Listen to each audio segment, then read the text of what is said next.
Hi everyone, आप सभी का बहुत बहुत स्वागत है। एंसिस्टर कर्ज हो गया, मात्र ऋण हो गया, पितृ दोष हो गया, पितृ ऋण हो गया। इस तरह के बहुत सारे ऐसे दोष हैं जो हमारी लाइफ में बहुत इम्पैक्ट डालते हैं। ट्विन फ्लेम जर्नी में, रिलेशनशिप में और करियर किस प्रकार से बाधित हो जाता है इन सभी दोषों के कारण। इन दोषों को प्रभाव को हम कैसे पता करते हैं कि हमारी लाइफ में इसका प्रभाव पड़ रहा है, साथ ही इसको रिमूव कैसे करते हैं, क्लींस कैसे करते हैं, इस पे हम डिटेल से बात करने वाले हैं। काफ़ी सारे लोग इस पितृपक्ष में ये जानना चाह रहे हैं, इसके लिए हम कुछ मेडिटेशन भी करेंगे। साथ ही हम ये बात करेंगे इस इफेक्ट्स को हम टोटली कैसे अपनी लाइफ से रिमूव करते हैं। जल्दी से वीडियो को स्टार्ट करते हैं। अगर आप इस चैनल पे नए हैं, मुझे पहली बार देख रहे हैं, चैनल को सब्सक्राइब के साथ बेल आइकन अवश्य ही क्लिक कर लीजिए। सो नमस्कार ब्यूटीफुल सोल्स, मैं हूं अंकित स्टोर। लाइफ प्रिपरेशन की इस एपिसोड में आप सभी का स्वागत है।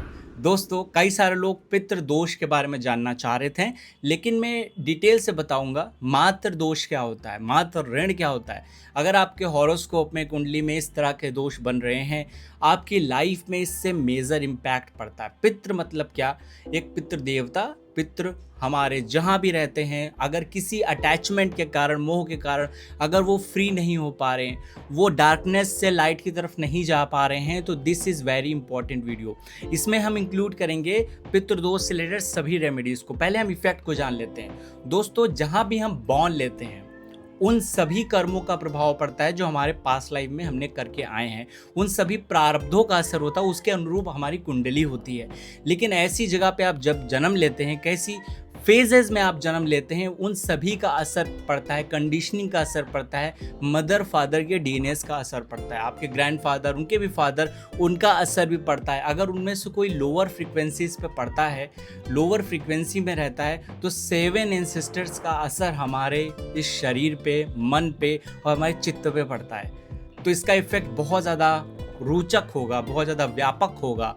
तो हम इस चीज़ को जानते हैं। सबसे पहला है, ट्विन फ्लेम में डिले आता है और करियर में भी डिले आता है। पहला इफेक्ट यही है, आपकी लाइफ में अगर कॉन्टिन्यूअस हर काम में डिले आ रहा है, आप कोई भी स्टार्ट काम करते हैं लेकिन आपको आउटपुट नहीं मिल पाता है, इनपुट देने के बाद भी, मेहनत करने के बाद भी आप उस डिज़ायर रिजल्ट को नहीं अचीव कर पाते हैं, चाहे वो करियर हो गया, चाहे ट्विन फ्लेम यूनियन में डिले आ रहा है, तो इसका मतलब ये एक पहला साइन है जो ये दर्शाता है कि आप कहीं ना कहीं पितृदोष या मातृ ऋण के शिकार हैं। यहाँ पे आप जब देखेंगे अपने हॉरोस्कोप में, मातृ ऋण आपके 4th हाउस, आपके चंद्रमा से रिलेटेड होगा। पितृ ऋण आपके सूर्य से, आपके शनि से रिलेटेड होगा। साथ ही पितृ ऋण हमारा बहुत ज़्यादा सिंपल रेमेडीज़ के द्वारा ठीक किया जाता है। जहाँ हम पितृदोष की बात कर सकते हैं, वहाँ पर हम बहुत सारी ऐसे रेमेडीज़ करते हैं। दूसरा प्रभाव जो आपकी लाइफ में पड़ता है वो इमोशनल ब्लॉकेजेस। कई बार आपको मेडिटेशन करते समय या स्पिरिचुअल ग्रोथ होते समय आपको दर्द महसूस होता है, बॉडी पेन महसूस होता है, इमोशनल ब्लॉकेज आपके हार्ट एरिया पे लगता है, विशुद्धि चक्र पे लगता है, या किसी जगह पे स्ट्रॉन्ग पेन हो रहा है, वो भी एक एंसेस्टर कर्स के कारण हो रहा होता है या फिर पितृदोष के कारण हो रहा होता है। आप उस चीज़ को सिंपल रेमेडीज़ के थ्रू भी रिलीज कर सकते हैं। अगर इस तरह का इमोशनल ब्लॉकेज रिलेशनशिप में आप ब्लॉकेज महसूस करते हैं, लव रिलेशनशिप में महसूस करते हैं, कहीं ना कहीं ये इंगित करता है कि आपके भी ये दोष हो सकता है। दूसरा है सेपरेशन फेजेस। दोस्तों, यूँ तो ट्विन फ्लेम जर्नी में यूनियन होता है और सेपरेशन होता है, लेकिन इसमें जब आपके पितृदोष होता है या मातृ ऋण होता है, तब आप देखेंगे सेपरेशन फेजेस बहुत ज़्यादा लॉन्ग हो जाते हैं। कई बार यूनियन नहीं हो पाता, या आपके काउंटर पार्ट, आपके डीएम या आपकी डिवाइन फेमिनिन आपसे बात नहीं कर रहे होते प्रॉपर, क्योंकि आपका एक प्रारब्ध है, आपके एक कर्मा है। जहाँ भी आपकी सोल ने अभी बॉर्न लिया है, उन सबके डीएनए का असर पड़ता है, जिसे हम डीएनए हीलिंग के द्वारा या एंसेस्टर कर्स को रिमूवल, जो मेडिटेशन होते हैं, जो साधना है, जो पूजा होती है, उनके थ्रू हम रिमूव कर सकते हैं। ये इंगित करता है कि आपको कहीं ना कहीं दोष है। अगर आपको सारे साइन मिल रहे हैं तो डेफिनेटली आप इसकी रेमेडीज़ भी करें, बहुत ज़रूरी है। दूसरा है हीलिंग अपॉर्चुनिटीज़ आपको कहीं ना कहीं कम मिलती हैं। आपको ऐसे मार्गदर्शन मिलेगा जहां आप मैनिपुलेट हो जाएंगे, आपको सही रास्ता नहीं मिलेगा, कई सारे ऑप्शन आ जाएंगे, इसमें आप कंफ्यूज हो जाएंगे, क्योंकि इसमें आपका चित्त, आपका मन सही तरीके से काम नहीं करता है। अगर वो मातृ ऋण आपके चंद्रमा से रिलेटेड है तो आपके मन पर इसका बहुत असर पड़ता है। मातृ ऋण खासकर आपके मन पे असर करता है, और पितृदोष आपके करियर पे और आपके रिलेशनशिप पे भी असर करता है।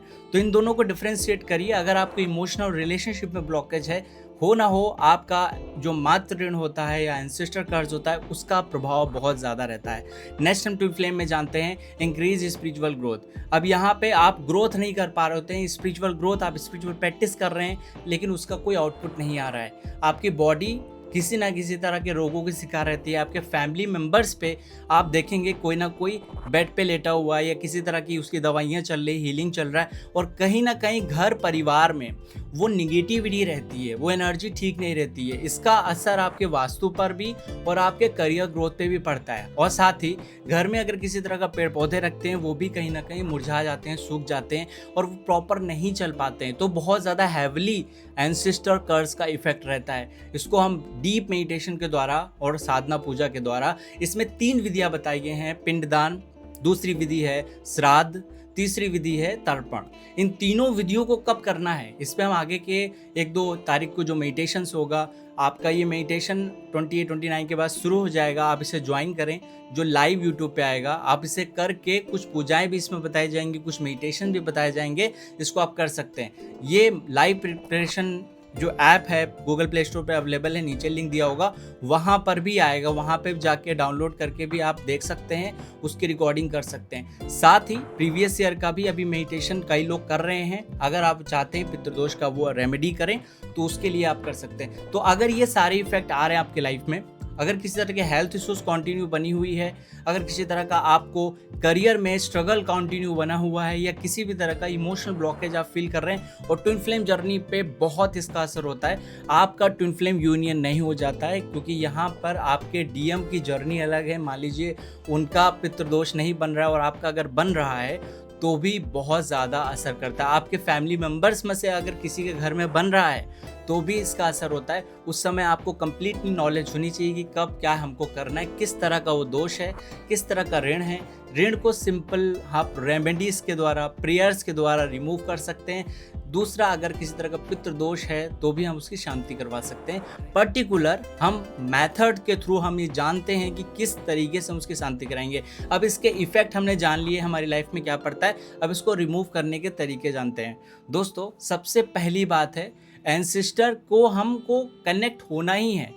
अगर कहीं ना कहीं आपके फैमिली मेम्बर्स, आपके फादर, उनके फादर, जो भी आपके चैन में आता है, फैमिली चैन में, इसमें इंक्लूडेड रहते हैं, अगर किसी तरह से उनकी आत्मा को शांति नहीं मिली है तो वो आगे जन्म नहीं ले सकते। उनके पास कर्मेंद्रियां नहीं है पर ज्ञानेंद्रियां हैं। उनको सब पता रहता है कि आप क्या कर रहे हैं, नहीं कर रहे हैं, सारी नॉलेज उन तक जाती है और उनके भी कर्मों का असर आप पर पड़ता है। अगर आपके एंसेस्टर ने कहीं ना कहीं अगर बैड कर्मा करे हैं, आप देखेंगे आपके परिवार में और आपकी अच्छे से ग्रोथ नहीं हो पाती है। और ये डायरेक्टली आप देख सकते हैं, जिस भी फैमिली में कहीं ना कहीं जो कर्मा है वो सही नहीं है, जो डेप्थ है वो इस जन्म में आपको भोगना पड़ेगा, और कहीं ना कहीं जब भी आप कुछ करेंगे तो वो काम बन नहीं पाएगा। तो इसको रिमूव करने के लिए उनसे कनेक्ट होना बहुत ज़रूरी है। कनेक्ट करने के लिए हम एक प्रेयर करते हैं सिंपल, जिसमें हम उनको आवाहन देके उनसे कनेक्ट होते हैं। और जैसे आप उनसे कनेक्ट होते हैं, पहला काम हमारा हो जाता है।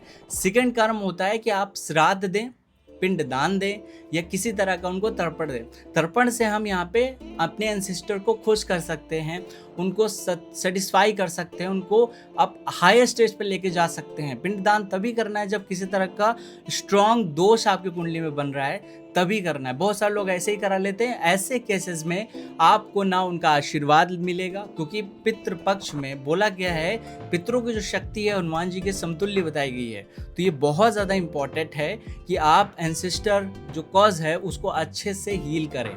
आप उसे आइडेंटिफाई करें, किसी तरह का आपके मदर या फादर दोनों में से किसी के चार्ट में अगर वो दोष है, कुछ यहाँ पे दोष हेरिटेज होते हैं, तो आप उसको दूसरे फैमिली मेम्बर्स को इंक्लूड करके भी कर सकते हैं। अगर आपने ऐसा किया तो इसका इफेक्ट आपको क्या मिलने लगता है, आपका ट्विन फ्लेम यूनियन हो जाता है, आपकी सोल जिन भी प्रारब्धों कर्मों से ब्लॉक होती है वो हील हो जाती है।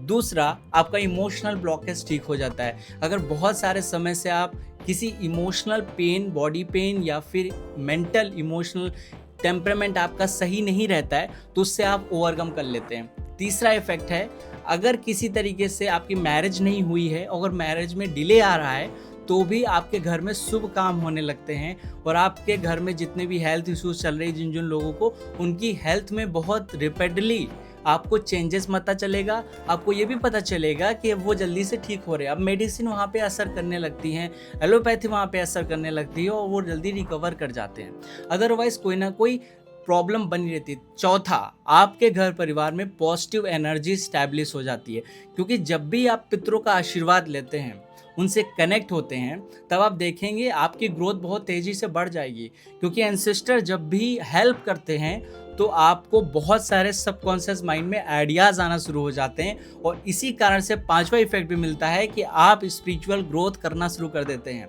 अब थोड़ी सी साधना से आप देखेंगे आपकी ट्विन फ्लेम जर्नी सॉल्व हो गई है, उसमें कोई इशू नहीं बचा और स्पिरिचुअल ग्रोथ भी तेज़ी से आपकी होने लगती है। तो ये सारे पॉजिटिव इफेक्ट पड़ते हैं जब आप एंसेस्टर कर्स को, दोष को, मातृ ऋण को पूरी तरह से रिमूव कर देते हैं। तो दोस्तों, ये थी शॉर्ट वीडियो जो डिटेल में मैं आगे आपको मेडिटेशन क्लास में ज़रूर कराऊंगा, उसमें आप कनेक्ट हो सकते हैं और ज्वाइन कर सकते हैं। मिलते हैं नेक्स्ट वीडियो में। अपना ख्याल रखिए, ध्यान रखिए, मुस्कुराते रहिए। नमस्कार दोस्तों।